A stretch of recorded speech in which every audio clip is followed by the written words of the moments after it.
حضرت عقبہ بن عامر رضی اللہ تعالیٰ عنہ نے کہا کہ رسول اللہ صلی اللہ علیہ وآلہ وسلم باہر تشریف لائے اور جنگ احد کے شہیدوں کے لیے اس طرح نماز پڑھی جس طرح مردے پر نماز پڑھی جاتی ہے۔ پھر آپ صلی اللہ علیہ وآلہ وسلم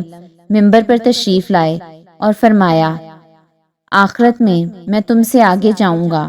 اور میں تم پر گواہ ہوں گا، واللہ میں اپنے حوض کو اس وقت بھی دیکھ رہا ہوں اور مجھے زمین کے خزانوں کی کنجیاں دی گئی ہیں، یا فرمایا کہ زمین کی کنجیاں دی گئی ہیں، اور اللہ کی قسم میں تمہارے متعلق اس سے نہیں ڈرتا کہ تم میرے بعد شرک کرو گے،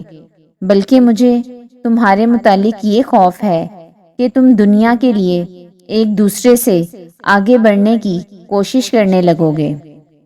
حضرت عمران بن حسین رضی اللہ تعالیٰ عنہ نبی اکرم صلی اللہ علیہ وآلہ وسلم سے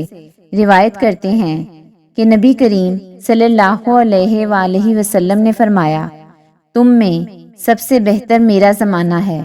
پھر ان لوگوں کا زمانہ ہے جو اس کے بعد ہوں گے۔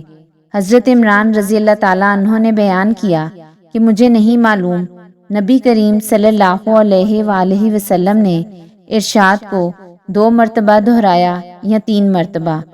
پھر اس کے بعد وہ لوگ ہوں گے کہ وہ گواہی دیں گے لیکن ان کی گواہی قبول نہیں کی جائے گی، وہ خیانت کریں گے اور ان پر سے اعتماد جاتا رہے گا، وہ نظر مانیں گے لیکن پوری نہیں کریں گے اور ان میں موٹاپا پھیل جائے گا۔